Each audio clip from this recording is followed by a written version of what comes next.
ಎನಿಸಿಕೊಳ್ಳುವಿ. ನಿನ್ನ ಸೀಮೆಗೆ ವಿವಾಹಿತೆ ಎಂಬ ಹೆಸರಾಗುವುದು, ಏಕೆಂದರೆ ಯೆಹೋವನು ನಿನ್ನಲ್ಲಿ ಉಲ್ಲಾಸಗೊಳ್ಳುತ್ತಾನೆ. ಯೆಹೋವನು ನಿನ್ನಲ್ಲಿ ಉಲ್ಲಾಸಗೊಳ್ಳುತ್ತಾನೆ. ಆಮೆನ್. ಈ ಲೋಕದ ಗಂಡ ಇವತ್ತಿರ್ತಾನೆ, ನಾಳೆ ಗಾಳಿ ಆಗ್ತಾನೆ. ಆದ್ರೆ ನಮ್ಮ ಆತ್ಮಿಕವಾದ ನಮ್ಮ ಪುರುಷ ಒಬ್ಬ ಇದ್ದಾನೆ, ಆತನ ಎಂದಿಗೂ ಎಂಡಿ ಇಲ್ಲ. ಆಮೆನ್. ಎಷ್ಟು ಜನ ಸಂತೋಷವಾಗಿದ್ದೀರಾ? ಎಷ್ಟು ದಿನ ಹಲ್ಲೆಲೂಯಾ.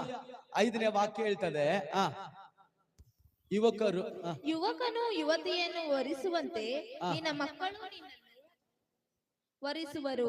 ವರನು ವಧುವಿನಲ್ಲಿ ಆನಂದಿಸುವ ಹಾಗೆ ನಿನ್ನ ದೇವರು ನಿನ್ನಲ್ಲಿ ಆನಂದಿಸುತ್ತಾನೆ. ಆಮೆನ್. ಹಲ್ಲೆಲೂಯಾ.